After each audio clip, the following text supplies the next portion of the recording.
going to have some sort of camera to use because, for example, I want to capture some images for image classification problem. Then it will use my camera, and we know that like camera have multiple threads and that cannot work in both the application. So I will switch off my camera in WebEx and I will switch it on in my browser. So that would be possible and visible to all of you that my pictures I'm being recording or taking, or maybe the audio which if it is I'm recording some audios also. So first of all, I will stop my video and then later I will share my screen.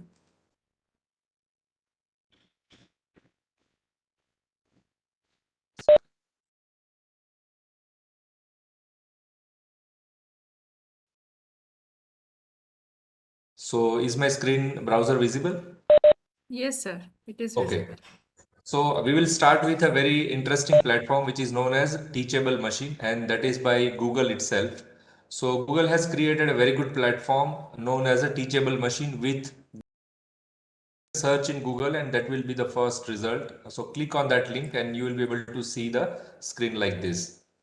So what exactly the Teachable Machine platform is all about?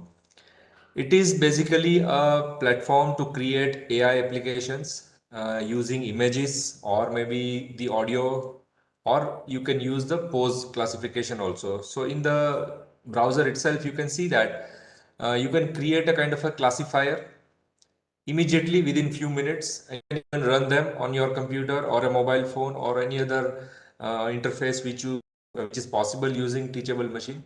So that is a best example to start with. Second thing is, whenever we are utilizing Teachable Machine, it is directly from the computer's browser itself. So there is no need to install any of the software, any of the libraries or installation kind of a thing. No need to write a code. But the application which we will be able to create, that would be a standard machine learning application, which normal kind of a proficient developers are developing. So let us click on the get started part. I will request all of you to follow this into your computers also. If you are keeping your camera on in WebEx, then the browser will ask you to switch off that into WebEx. So let me click on get started.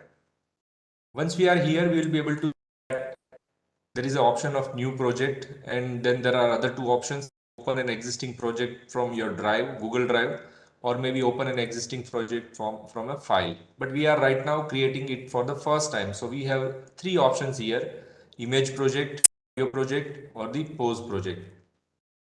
Image project is something like make a kind of a classifier, or maybe audio project is basically to find out a person's voice or maybe the identification of the keywords, and pose is all about the human gesture position in terms of posture, I should say, not the gesture but posture position, that whether the person is having raised hand or maybe the hands are down, legs up, something like that. So I will start with the first example, that is nothing but the image project. So when you click on the image project, it will ask you that what sort of application you want to create, whether you want to create a standard image model or embedded image model that can be best for the microcontrollers. As we have seen in tiny machine learning session, that we are able to create some machine learning application using TensorFlow Lite on the microcontrollers like Arduino Nano 33BLE Sense. But right now we are not focusing on that. We are simply going with the standard image model. So it shows that like it is best for most uses in case of 224 by 224 pixel color images, export to TensorFlow or TF Lite or maybe TF JavaScript, and model size is around 5 MB. So whenever we are creating a model, a machine learning model, it is going to be around 5 MB. So it's a lightweight model, I should say. Now clicking on the standard image model will give us these options, or maybe a kind of a workspace. It is something like a kind of a wizard where it will ask for the images. So if you are already having images, you can use the option for upload, or maybe if you are not having any images, you can go for the webcam option. But first of all, let us understand that we want to create a, let me take some example of okay.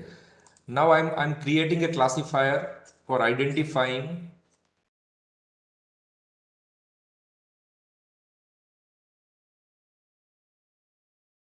I do not have mask. Otherwise, we could have created the mask or without mask kind of a classifier. But let me create something for, say, I am having a duster here, and another one is I'm having a mobile phone. Okay. I want to make a classifier that whenever I'm showing my camera, the duster or maybe the mobile phone, it should be able to identify with maximum accuracy. So I have created this class. If you want to create another class, click on third class and let us type that classes. I have created another class also. So it is possible to add number of classes if you want to make a multiple classifier. So now the first one is that we want to provide the images here. So add images samples. So let us click on add image. It will be showing me my own camera and I'm uploading the images for duster. So let me show this sort of duster to the and hold on to the record. So it will start recording. I will keep the duster like this, or maybe I'm moving it for a number of times like this also. So now you can see that 169 images samples have been recorded from my web camera. And as I told you in the first lecture that more the data we have, more the truth we have, more variety of data we have, it is more powerful in terms of creating a model. So it is enough for right now just to understand that we have taken 169 images for the duster. Now I am taking images for the mobile phone. So I will click here and now I will hold to record for mobile phone, which I'm showing. So like this, or maybe like this. So around 184 image samples have been taken. Now I will put some images for glasses or glass, I should say. Hold to record.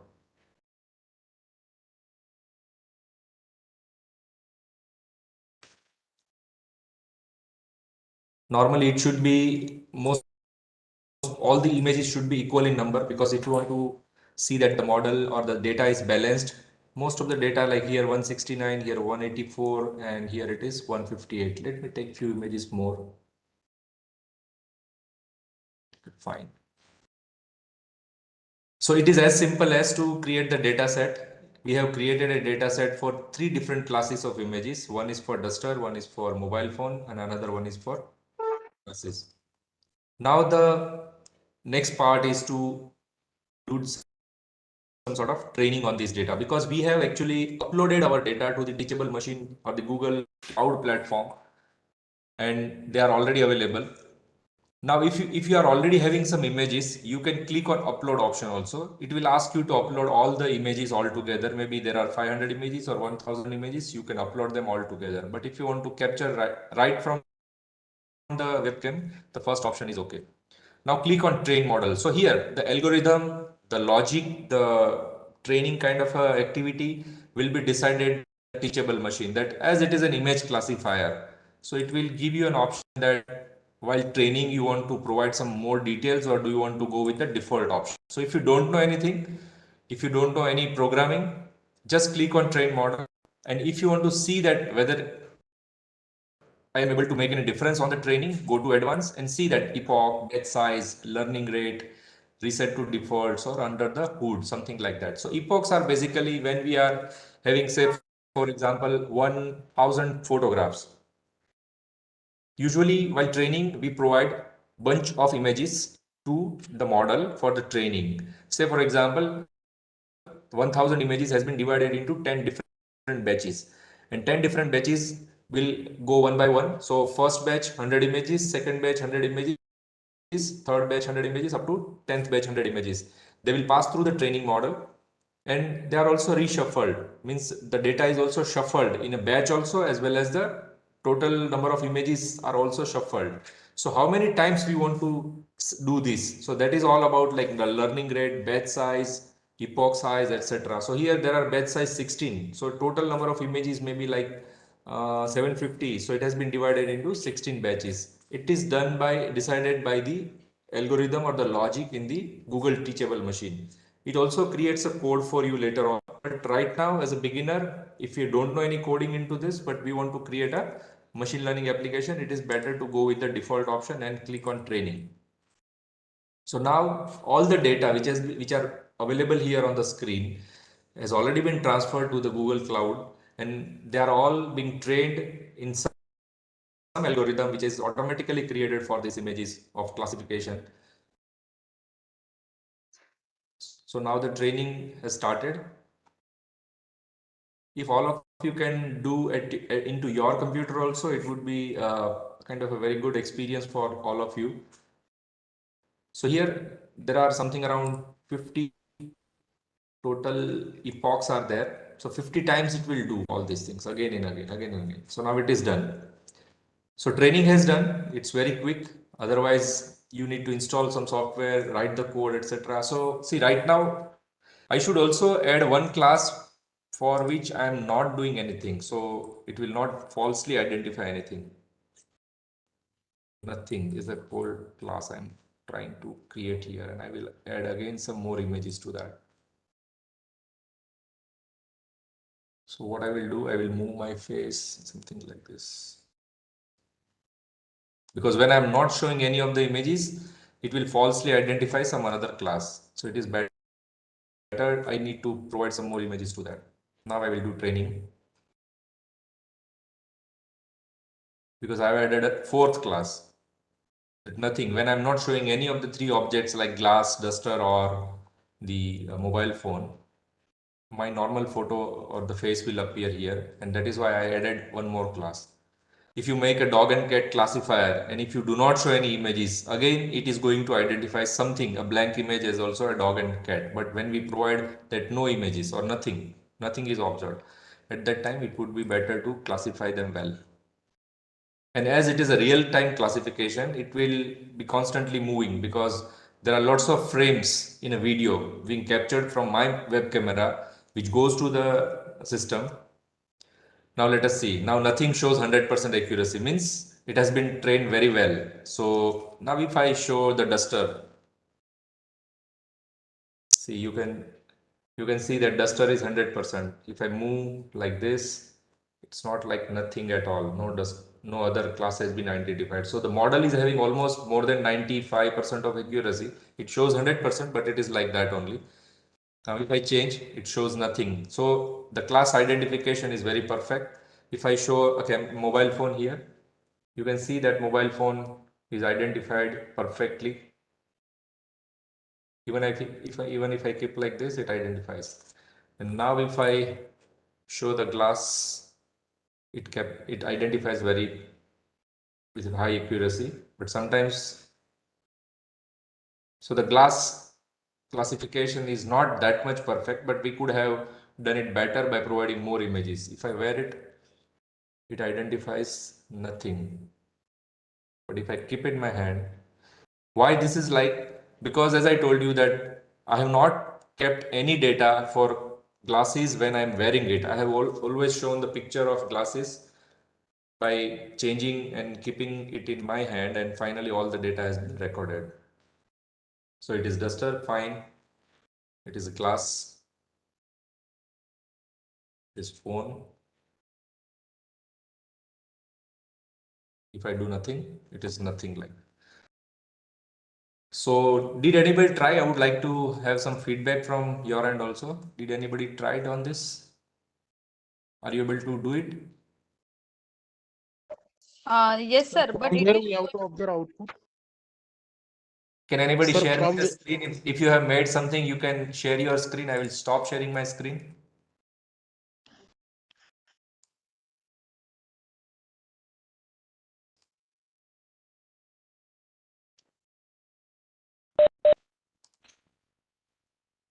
किसी को screen share करनी है? आपने किसी ने try किया है?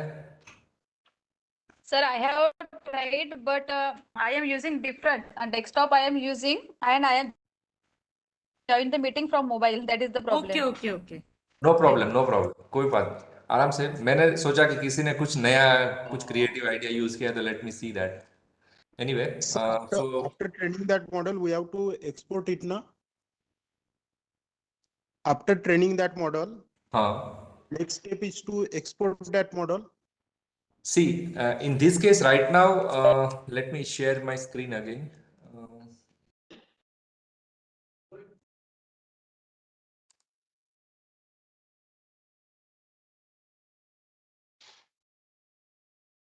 Okay.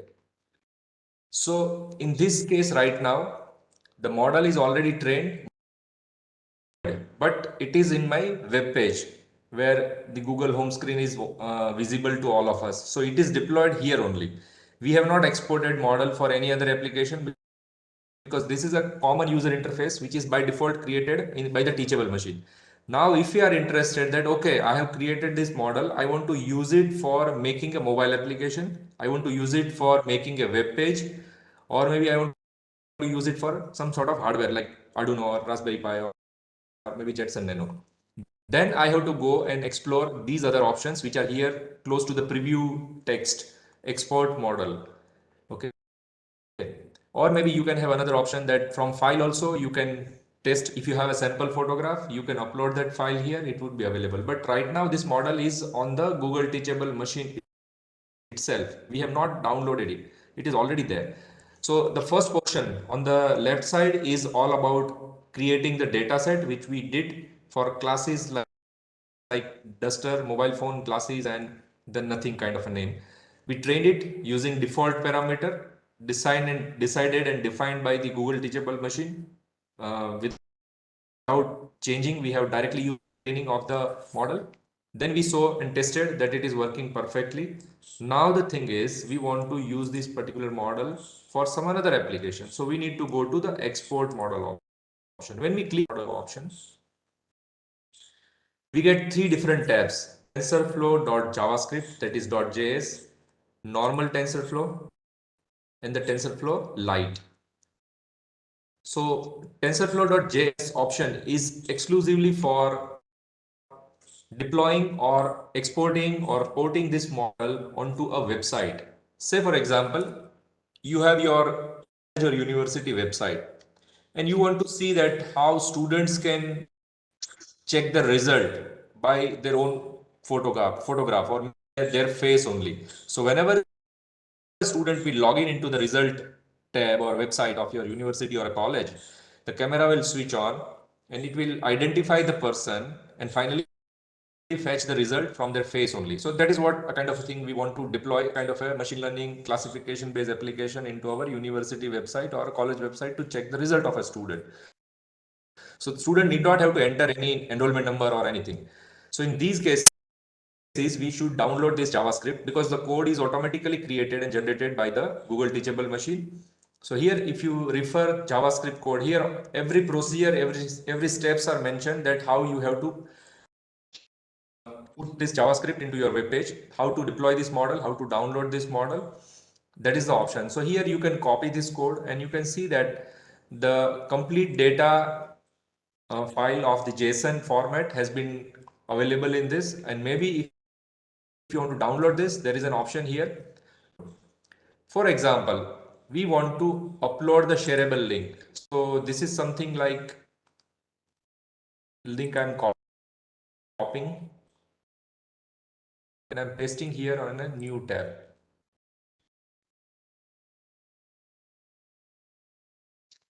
It will not work.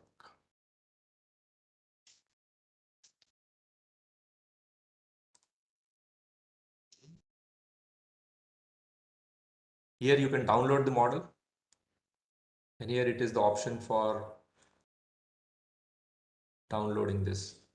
So when we download, it downloads the model in the form of a JSON file. So there are weights. Weights are basically the features and model.json is basically the model file for this. It is all the calculation of all these four classes. Now if we go to TensorFlow, we have an option that whether we want to download the model for Keras or we want to simply save the model. Do you want to use it for OpenCV Keras? These are all different architectures and models and algorithms we need to use for our application. So that is another option. But we are right now focusing that we are not knowing anything how to write a program, how to write the code for creating machine learning applications. So this is for advanced user who wants to modify them. Now someone wants to create a Android-based mobile application. The similar four classification of mobile phone, glasses, nothing, and the Duster. I want to create a mobile app in my Android phone. So I can go to TensorFlow Lite option in this tab and go to the Android tab here. All the steps are mentioned here. For this teachable machine example, the quantized TensorFlow Lite model is being used. It is using the TF Lite Android example. So go to this example. You can download the sample example of the Android application, open it into a Android Studio, simply replace the model which is already there in this example with your model file, and it will start working similarly. So within 10 minutes, you will be able to create your mobile app, and that would be a kind of a machine learning classifier for these four different types of images. So this is another option. If you are using a Coral board, yesterday we saw maybe 2 days back we saw some of the different boards like Google Coral and Raspberry Pi, Jetson, and so if you want to use that board, you can go to the Coral part and you can again download. So it actually generates different codes for different platforms. For websites, TensorFlow.javascript, normal TensorFlow. In case of Keras and OpenCV, you have this option. And for mobile application or maybe the Coral board, you have this option. And these are some of the different models, quantized format, or maybe edge TPU. If you are using some sort of TPU related hardware, this is the option. But right now, not going into all these details, we can simply look at this portion and see that we are able to create a machine learning application. One more thing I would like to explain here, that you can share this link also, upload shareable, and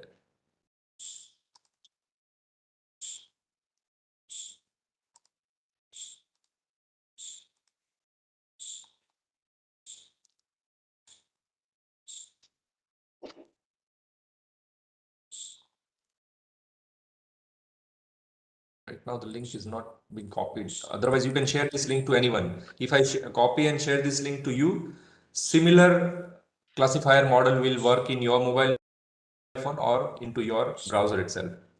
So this one was exclusively for the images. Now, if we see that we want to change the batch size, we have option here of 32 batch, 64 batch, 128 batch. As you increase the batch size, the training time will increase. Say for example, if I keep 32, it will take more time. 64 again will take more time. So it all depends how you want to train the model. With more batches, you are trying to get better accuracy. Even if you change the learning rate, the training time will change, whether it will increase or decrease. And epochs also affect a lot about the training part. So if you don't know, or maybe you can click here, it shows you different meanings of epochs. That one epoch means that each and every sample in the training data set has been fed through the training model at least once.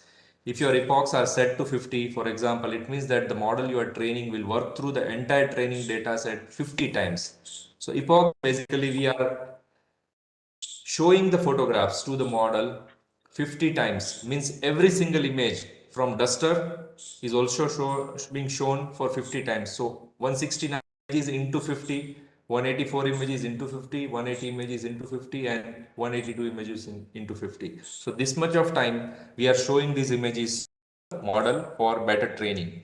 The batch size is all about the total number of divided by the batch size number. So we will get the batch, and this is learning rate. Be careful tweaking this number. Even small difference can have huge effects on how well your model learns. So if you change this, you will be able to see that sometimes your accuracy increases or accuracy decreases. So this is something about a very simple way to create an image classifier from your computer itself without having any data. But if you are interested and you are already having some sort of data set with you, or maybe you are trying to download some data sets, there are lots of options, like on this website as we had discussed last time, kaggle.com. So on Kaggle, you can search for various data sets, like say for example, I want to download celebrity data set.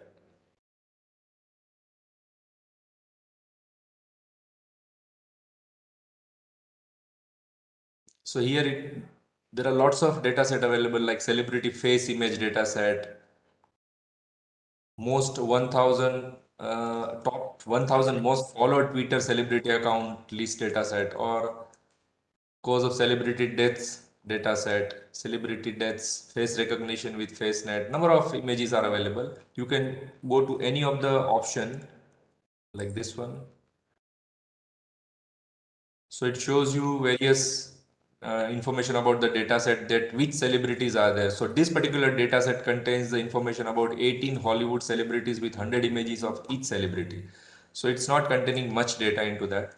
But maybe if we search with politician.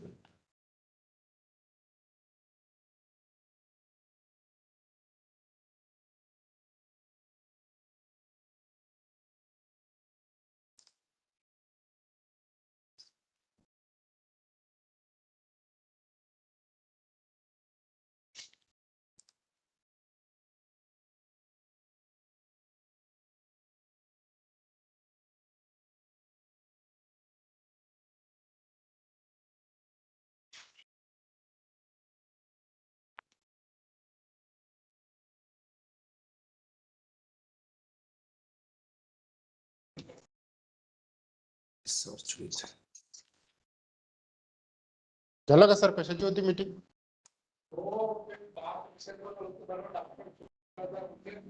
कधीपर्यंत? So there are lots of data sets available here. So we can download as per our requirement, and we can finally upload them on the upload button, and we need to provide the classification or the classified name. So this is what about the image classification. Now second part is very interesting. Let us go to that portion again. So second option is the audio project. Initially it was for image what we discussed, and now it is for the audio. So when we are using any audio project, by default they have provided one class, and that is the background noise, because whenever we are dealing with any of the audio, it is always possible that if you are not providing any input to the model for unknown samples, it is going to capture some background noise, because we have some sort of ambient noise wherever we are working, wherever we are sitting. There are some surrounding noise, fan, maybe some movement of the people, or maybe there are some vehicles on the road. But in the daytime we have lots of ambient noise, and we need to keep that in mind. So we need to record that first by default. So first of all, I will create some recording for the normal background noise. So if I'm speaking here, my audio is also recorded. So you can see that it is recording for 20 seconds initially. It is capturing some audio signals from my web camera's microphone, and it is basically capturing them.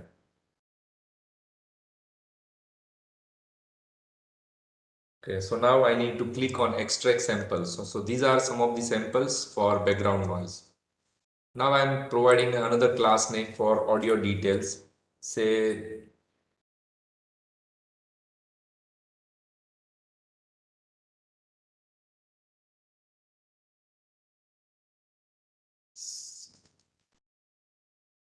so now I'm providing data for some sort of sound which I'm going to create using my fingers. Record for 2 seconds. Okay, extract samples.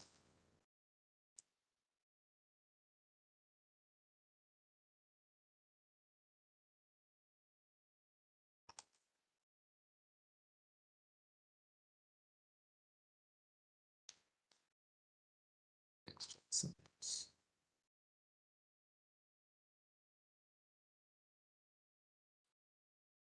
So I captured some samples here. If I want to add another class, I can provide the class name for some others, maybe like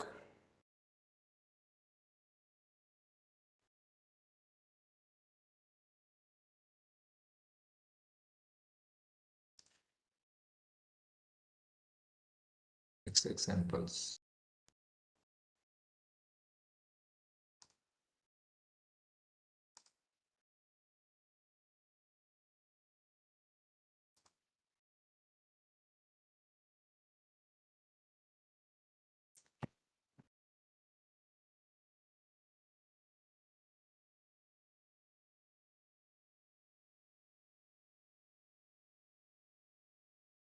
Okay, now I have captured this much of samples for different sounds. Now I will have the same option, epoch and some training data related parameters. I'm clicking on training part now. Hope my screen is visible to all of you.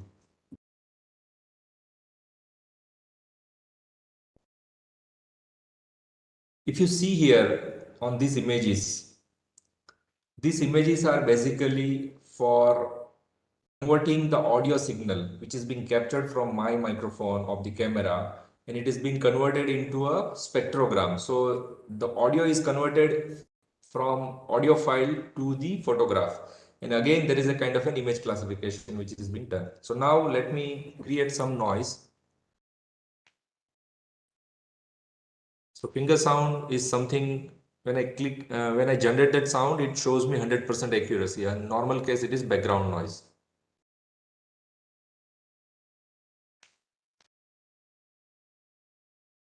If I click on drum kind of a sound,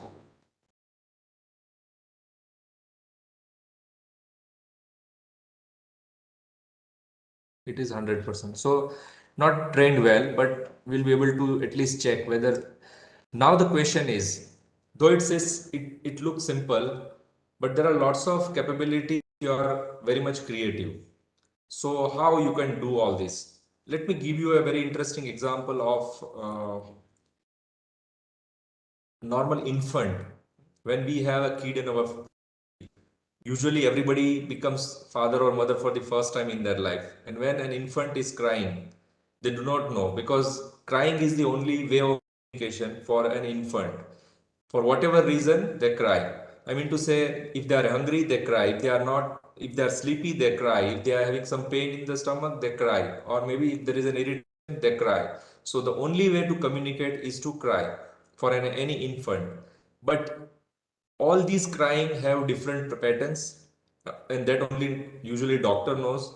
Because if you go to the doctor, or many, maybe for the second child, usually parents understand that now the kid or maybe the infant is being sleepy and let us take it to the sleep. So the thing is, as we get experience to something we know, but if you are interested in creating some sort of device by which we want to find out that whenever an infant is crying, the wristwatch or maybe the wearable device, the mobile app will let you know that what is the reason behind crying.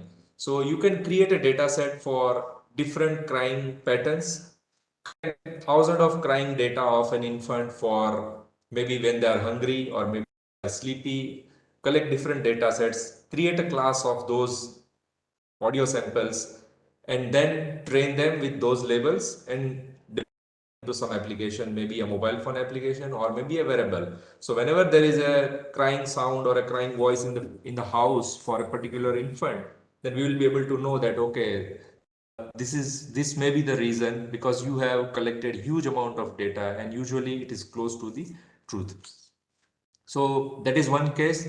Another thing, those who are dogs in their family, they know that the barking of the dog is different for different purpose. And when there is a stranger is found, the dog barks differently. When there is a kind of a joy in the family, the dog is having different barking kind of a thing. So these are some of the things normally very few people know. But if you want to find out that, you can collect lots of data set of all these sort of different barking sounds of different animals, and then you can create a kind of a machine learning model. Even for normal bird sounds, there are thousands of birds in the world, but we don't know all the sounds, all the birds by their sound. We usually identify the birds which are in our society or maybe in nearby places or maybe in India at least. But there are thousands of birds, maybe not in India, but they are somewhere in the world and generating some sort of sound or chirping or tweeting. We never know the name of that bird, but we can definitely create a sound file.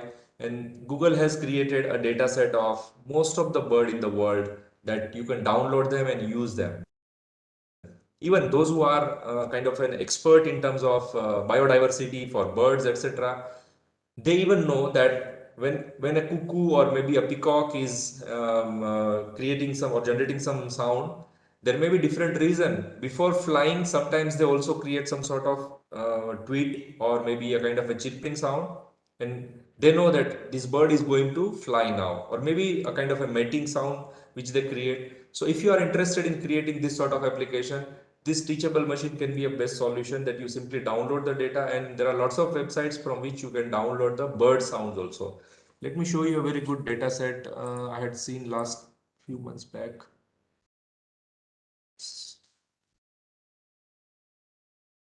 Sorry.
Not able to find that link. Otherwise, I can show you directly on the web page. You click on that and it creates different bird sounds.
This is also a very good resource. I'm actually moving to another data set.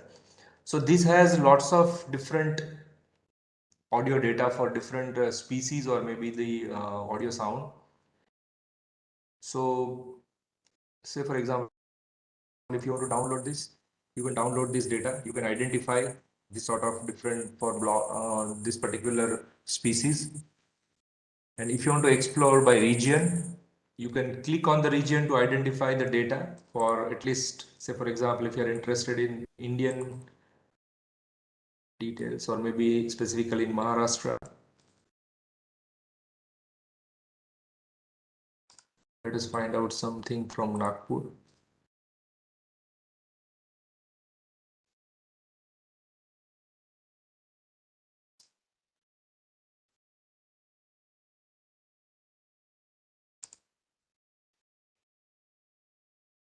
If I click on Chrome,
So we found some data here.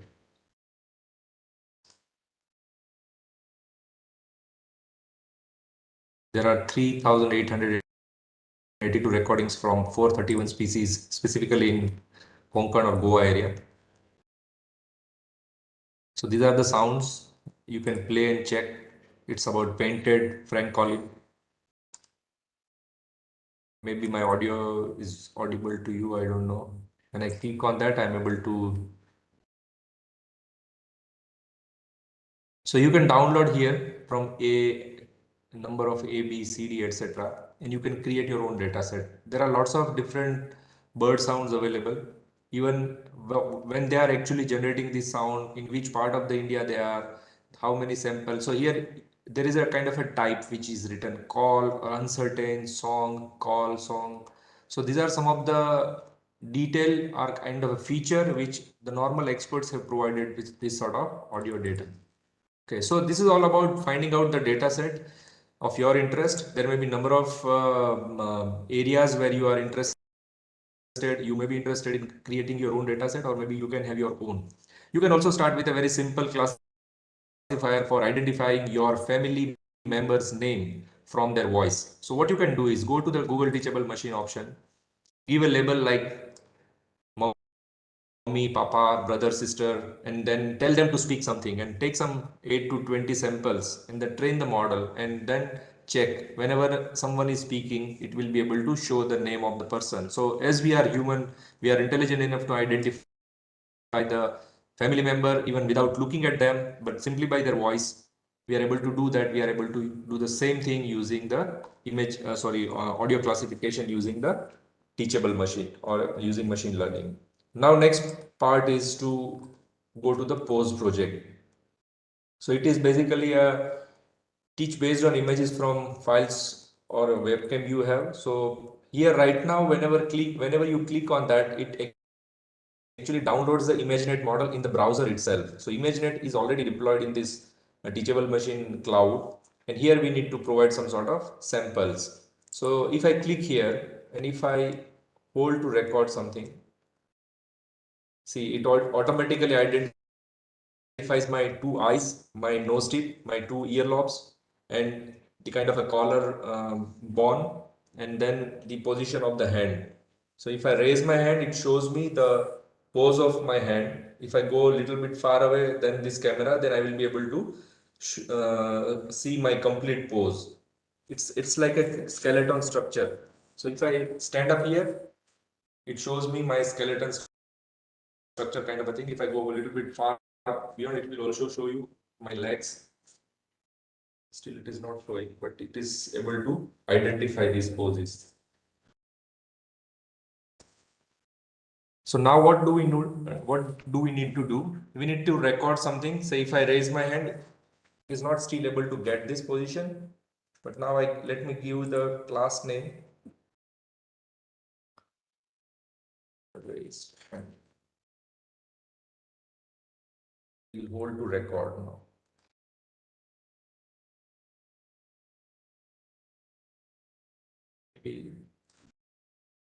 This can be a normal one. I don't do anything.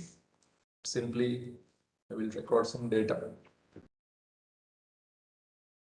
And if I train using this one,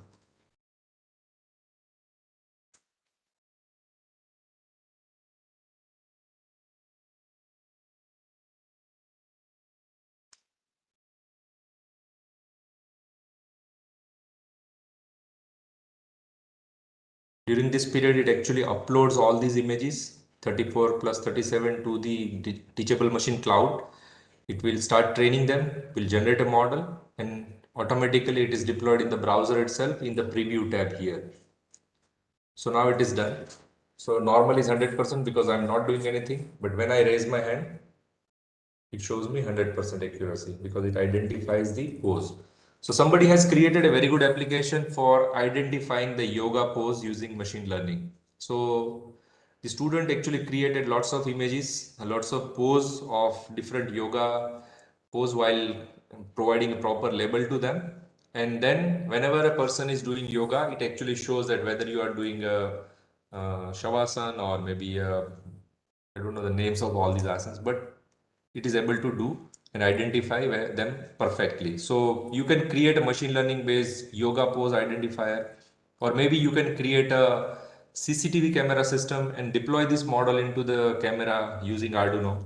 That if someone falls down in the family, or maybe there are some elders who are living alone, and if there is a camera inside the family, house, it will be able to identify and warn or inform others that the fall has been detected, person has fall down. So you can identify and create this sort of poses also.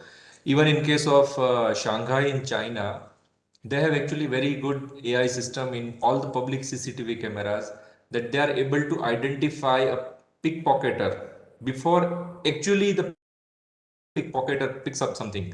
So they have a huge data set of past 10 years. They have actually found all the details that whenever pickpocketing has been done, what were the previous frames of the images of that person, what were the different poses of that person, how the gesture and postures were there of that person who did pickpocketing.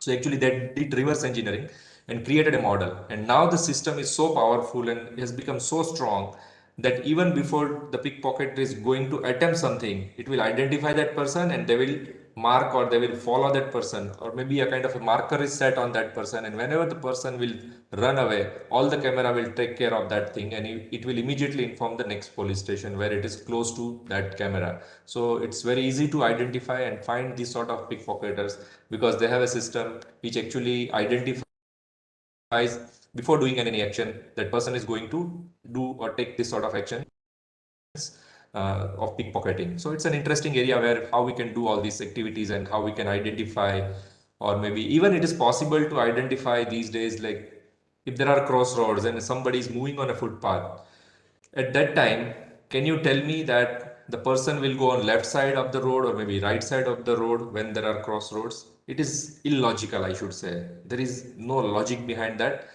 जिसको जहाँ काम होगा उसी side में जाएगा, I mean to say left or right. But these ML systems are so strong and so capable enough that beyond human intelligence, it even predicts correctly more than 95% that this person will go on left side or this person will go on right side. Again, there is no logic, but based on the data set which we have been, which has been provided to create something like this, has proven to be the true one or the correct one. It is more intelligent in that terms. So this is about pose detection. You can identify and have your creativity for creating various applications for Google Teachable Machine of these three different options of classification. See, if you are from, say, microbiology department, you can create your data set for the bacteria and virus of your slides. Maybe you have lots of pictures, but you can create and train your model with this sort of information. You can have your own model. You can deploy that model onto a camera or a kind of a uh, uh, this one eyeglass of the microscope, and you can even identify or maybe you can predict something that this is something like that. So the area can be anything. It is all about your creativity. It is all about where you apply, where you implement. If you want to create a machine learning model for some images of, say Punjabi thali or a Gujarati thali, there are lots of different thalis available, but do you want to calculate that how many calories are there in that particular thing? So you can create data sets for, say, roti, paratha, bread, samosa, number of things, and you can provide labels to those pictures that this contains this much of energy. If there is one samosa, it may be 100 calorie or 200 calorie, and create a data set having different sort of information into that, and then train the model. So whenever you show a particular thali or thali or a photograph of that particular dish to the camera, it can give you the total number of calories. But again, there are lots of things which can be need to sort out. That if you have three rotis, but when you take a picture, it looks one roti. But there are three because it's just in a stack, and it is not possible to identify how many rotis there are in that particular stack by having or looking at the photograph. So you need to work out on all these things, that how it is possible to find out and calculate the calorie. Even you cannot identify or you cannot tell anyone, even though humans are so much intelligent enough that without testing the water, you cannot tell a person that there is a salt is the salt is diluted in the water, or a sugar is diluted in the water, or maybe there is nothing inside the water. So human are not that much intelligent still enough that we can just by looking at the water. But if you take sample of photograph for this sort of information, that take pictures of water which has salt in in it or maybe a sugar diluted in it. You take very good photographs and try to create a model. I hope that the model will be able to identify that whether the water is having a sweet taste or a salty taste. That is also possible. And there are lots of other use cases or interesting areas where you can apply this. And it's all about creating applications. So you can give the projects to the students for creating machine learning application based on images, based on audio, on pose detection. There are number of use cases and example applications which you can create for using pose detection. I would like to know from some of the participants, do you have any other use case which you can suggest for using pose detection for machine learning using the same model which we are having in front of our screen right now? ये कहाँ use हो सकता है मतलब अच्छी तरह से?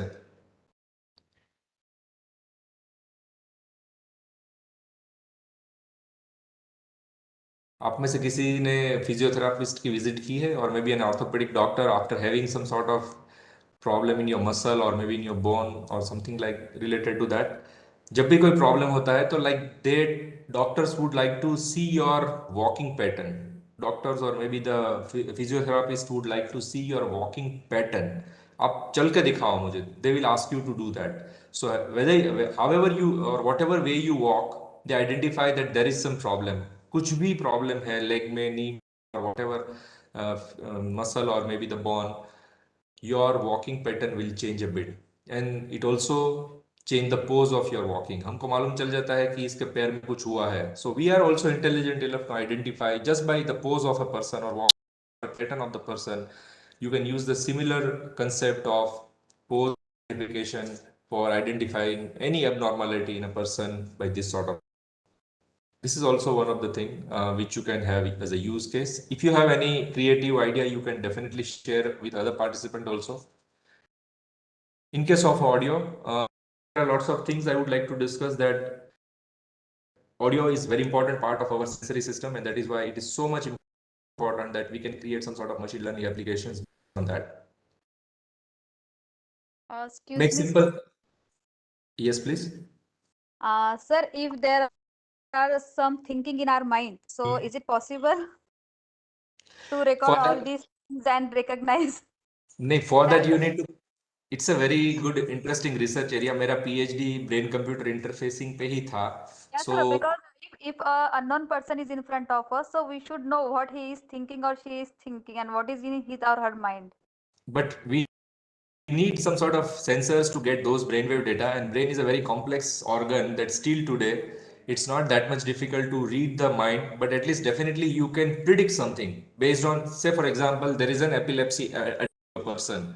So MIT professors have actually developed, and it is in market also right now. They have invented a wristwatch that a person having a kind of an epilepsy or maybe a schizophrenic activity or schizophrenic attacks, the wristwatch informs in advance half an hour before that you are going to have this sort of attack. They have found from the previous data that whatever changes are there in the brainwave data or maybe the blood pressure or the glucose level or maybe some SpO2, they have altogether collected all this information and they have created this wristwatch. So wristwatch like you are going to have within a half an hour you are going to have this change in your brain activity, and you need to sit at some proper places, take care of yourself.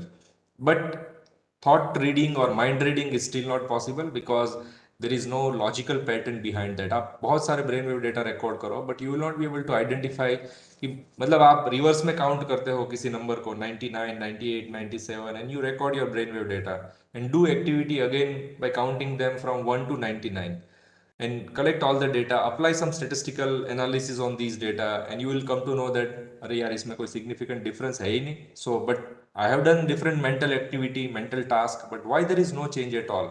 If you go in detail of the brainwave, like starting from 0 hertz to 30 hertz, that is the range of the EEG, alpha, beta, gamma, theta, delta, all these are the different brainwave bands.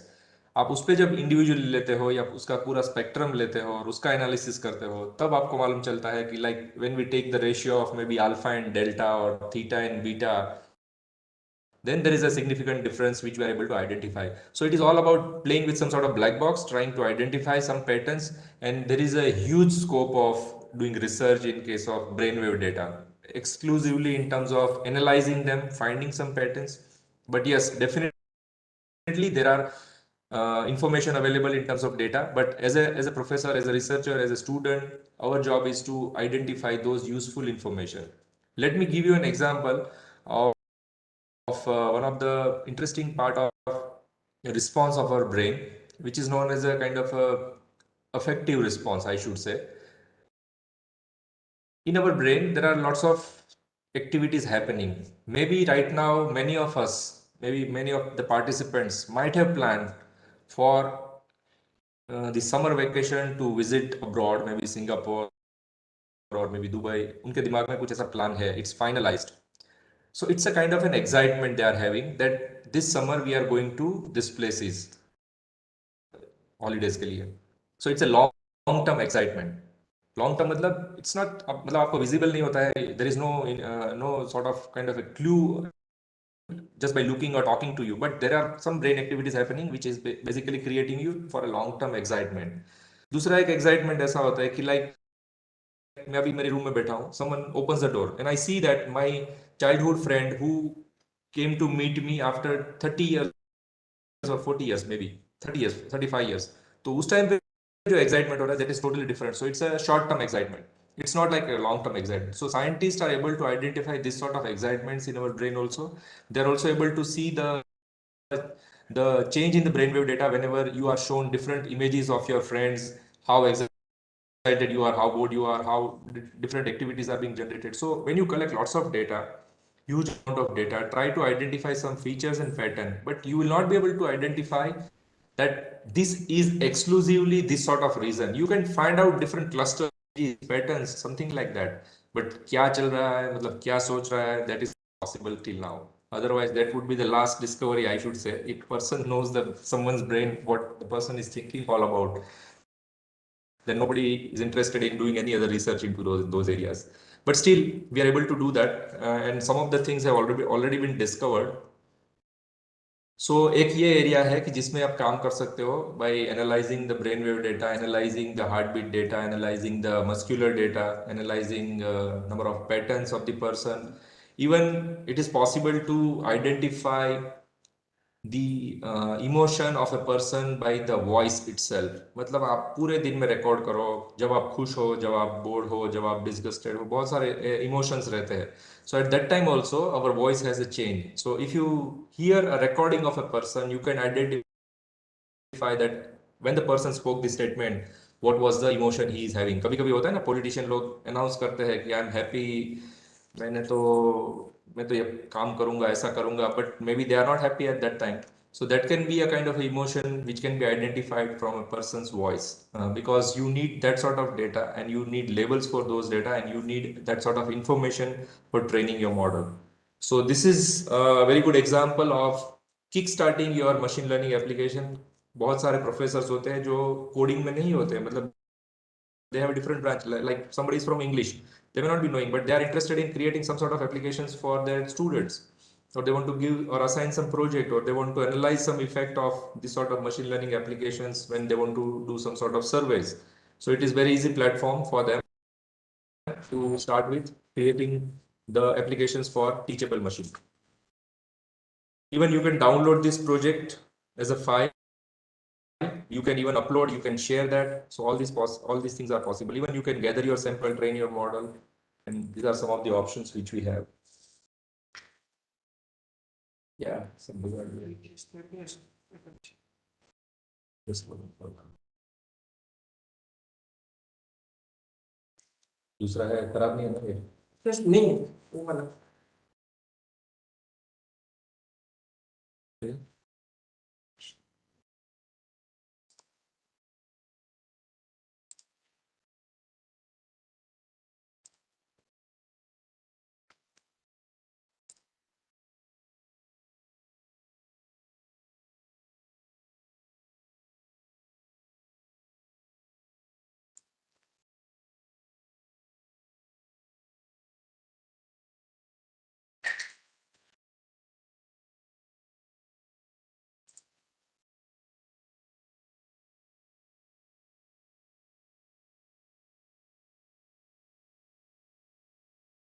Now I would like to ask the participant, how many of you know about App Inventor by MIT App Inventor? Has anybody tried that?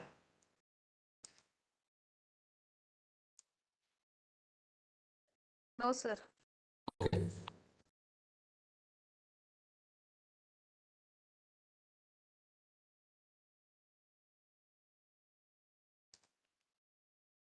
So let me share my screen again.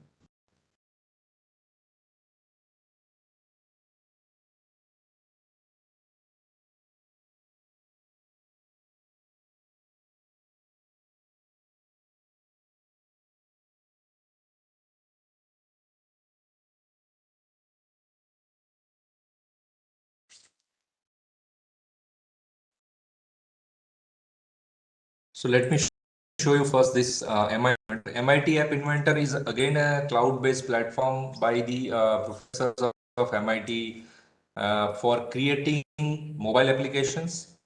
It was exclusively for making applications for high school students without, but nowadays it is popularly and widely used by most of the engineering colleges for non computer science students to make mobile apps. And that is again by a visualization kind of a programming concept that you need to simply attach the blocks and your application will be ready. So let me search for that and we'll show you the link. App Inventor. So this is MIT App Inventor. When you click on this link, you will be able to see that you can directly start creating mobile apps from your browser itself. You only need a Gmail account to do this.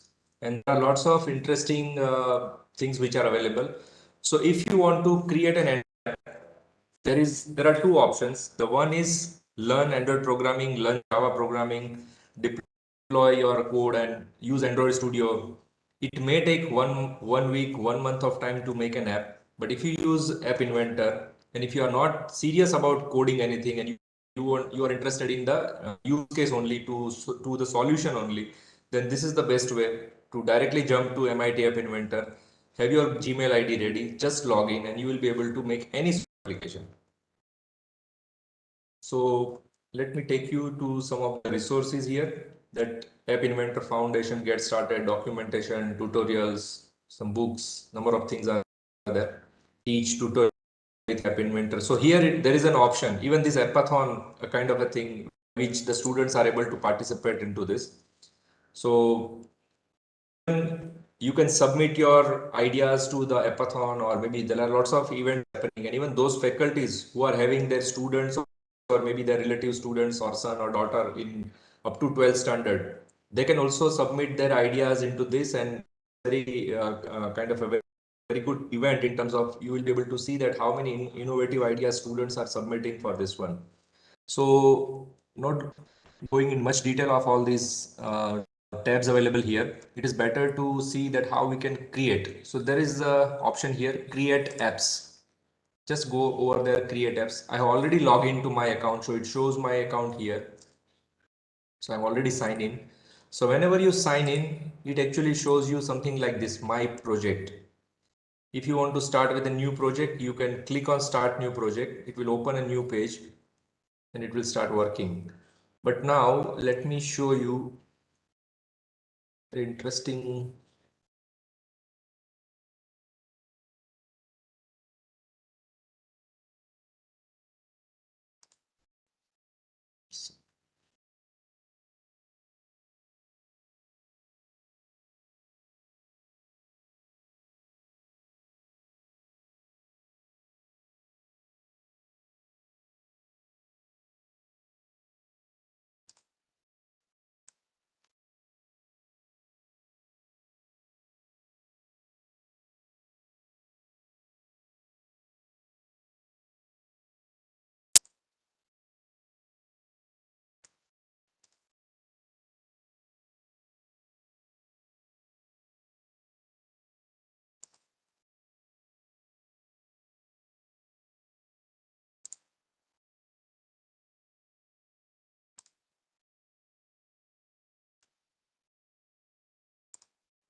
Can anybody see this code in your mobile phone?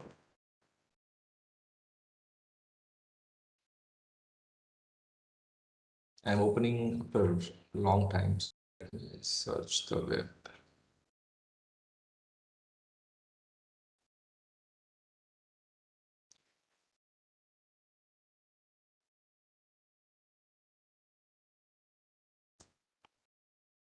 Okay, let me jump to directly the projects and we'll show you how to make something.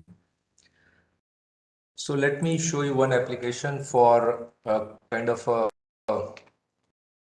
there was a event for Accessible India campaign by Government of India, and it was something related to Sansadhan Hackathon for building smart toilets in India. So in this particular app, the concept was to control a kind of a mobile sort of a toilet machine, which actually comes to close to a person having disability, and there are lots of options in the mobile app, and by which they can call, they can even pull up the patient, and they can have other features what are available in the normal toilet. So the concept was having a hardware based toilet, and the another was the user interface, and the user interface was to create this sort of mobile app. So I'm showing you a very simple concept that how you can create start with. So these are all basically designer mode view, but when we click on the block part here on top right of the screen, you can see here I'm moving my cursor on the block part, and if I click over, it shows me something like this. So this is basically what we need to do while creating a mobile app. And in our case, for today's session, we are interested in maybe creating a machine learning based mobile app. These are all normal non-AI apps, but how you can do. So simply click here, take some of the blocks, put it over here, and take another one and put it somewhere here. If it is getting fit perfectly, then it is right. Otherwise, it is not perfect. You are making some mistake. So it is all about creating a logic and putting them all together, blocks, fitting them, and finally they will be available here as an interactive mode. So let me go again to the my project part. The WhatsApp smartwatch.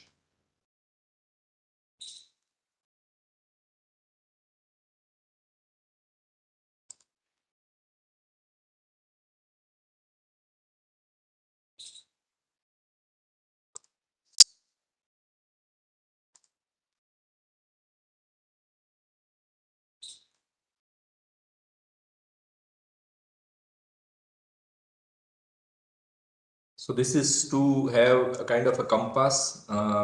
When you want to use a compass, you need to use some sort of mobile phone's sensor features, something related to orientation sensor, which is available here. So let me show how to start now, first of all. So I want to create a new project, so I can write something for like HRDC, Nagpur. I will be able to create a new project. So this will appear here. Now it all depends. Previously it was supporting only the Android phones. Now it is supporting Apple phones also. It depends on your screen size, how you want to use it. So phone size, something like this. There is a tablet option. There is a monitor option also, but it is a normal view. So screen one is basically the component here. If you look at into this particular column, we have a screen one. So screen one is this one. So if first of all you want to change the name of the screen, you can write here and change the screen name. Go to this part and maybe this is your home of your app. So it will get changed here in the view itself. So it is home now.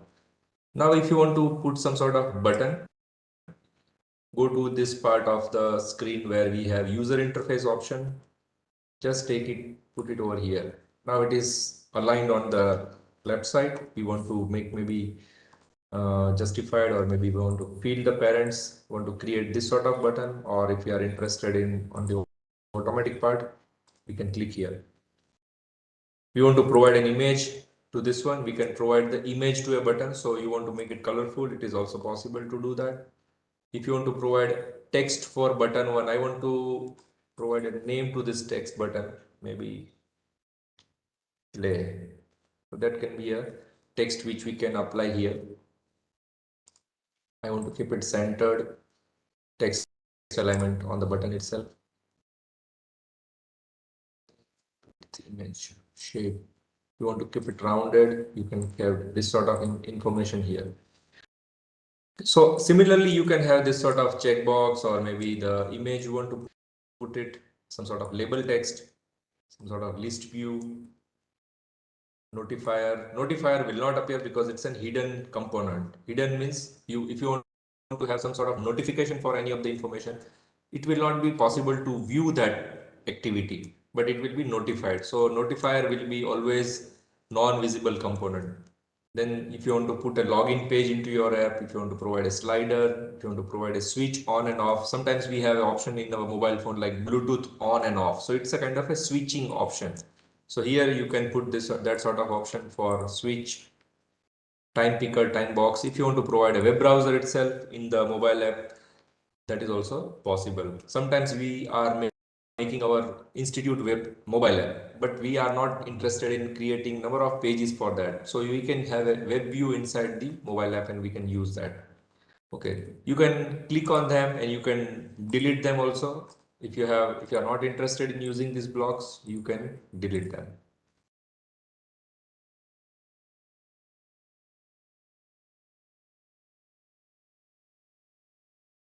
But one thing is sure, there is no need to write a single line of code because everything is a block-based programming. Similar block-based programming is also available for Arduino. If somebody don't know about creating Arduino application, writing the code, then again for Arduino also, there is a different kind of platform available. I forgot the name. It is not by MIT, but it is by some other company. So even you can create some application based on that. Now going to the layout. It gives you lots of other information about horizontal arrangement, horizontal scroll arrangement, whether you want to provide a scrolling facility or not.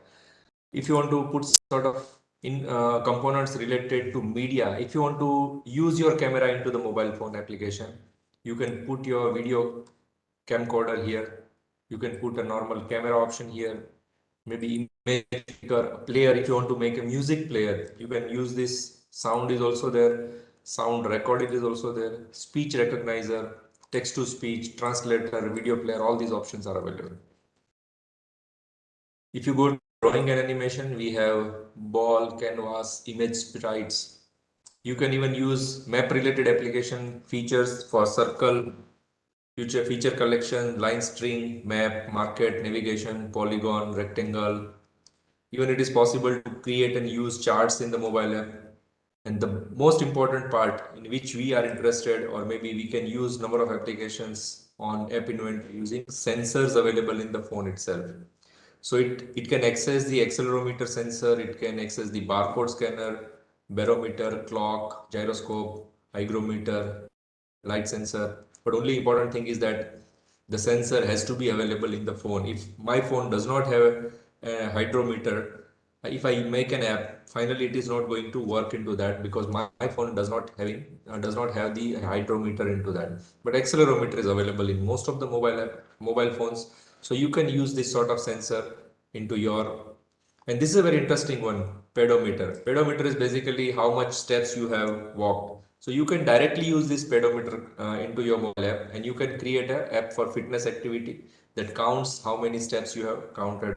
It counts the distance.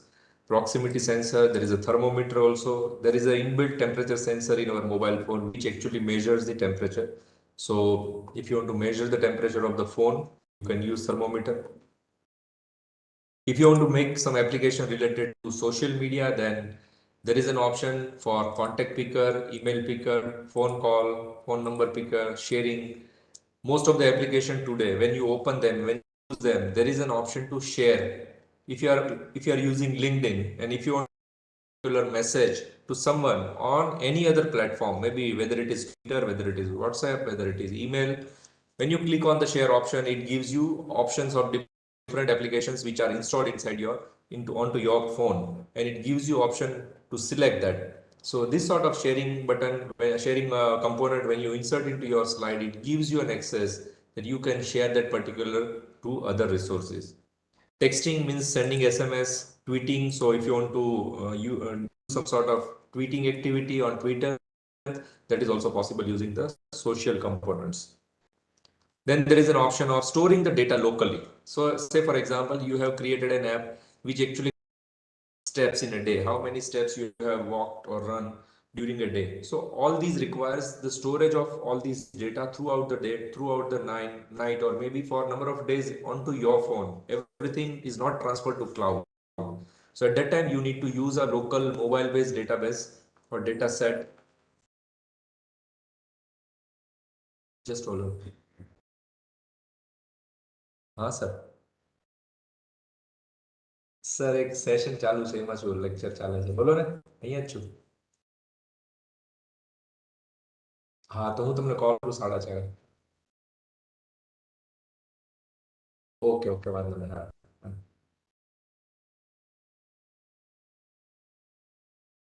So this requires database, this sort of small mobile-based database available which you can deploy into your mobile app. CloudDB, data file, spreadsheet, TinyDB, TinyDB, all these database different formats are there which you can use.